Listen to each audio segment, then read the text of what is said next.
అనిపిస్తుంది. ఎందుకంటే ఇప్పుడు ఈ గాంధీ సరోవర్ ప్రాజెక్ట్ అని ఉన్నది, ఇప్పుడు రేవంత్ రెడ్డి కట్టిస్తా అన్నాడు గాంధీ స్టాచ్యూ.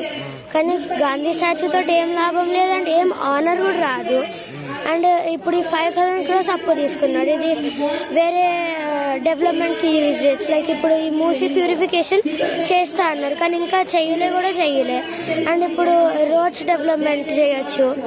అండ్ పూర్ పీపుల్కి ఏదన్నా studies or house or food ఇవ్వచ్చు. అండ్ ఇప్పుడు 5,000 crores అప్పు తీసుకుంటే ఇప్పుడు మనమే నెక్స్ట్ జనరేషన్లో మళ్ళీ మనమే కట్టాలి ట్యాక్స్, జిఎస్టీ అండ్ అవి చేస్తాడు. కాబట్టి ఇప్పుడు ఈ స్టాచ్యూ తోటి ఎందుకు అవసరం అని నా క్వశ్చన్. నాకు బాధ అనిపిస్తుంది, ఎందుకంటే ఇప్పుడు నా ఫ్రెండ్స్, నేను చాలా ఇయర్స్ నుంచి నా ఫ్రెండ్సే వాళ్ళు. అండ్ నా స్కూల్ దగ్గర అండ్ వేరేవి కూడా మా ఫ్యామిలీ మెంబర్స్ కూడా కొన్ని ఇక్కడనే ఉంటారు. కాబట్టి ఈ అపార్ట్మెంట్ ఒక టైనీ విలేజ్ లెక్క మాకు, కాబట్టి ఇది కూలగొట్టారని నేను చెప్తాను.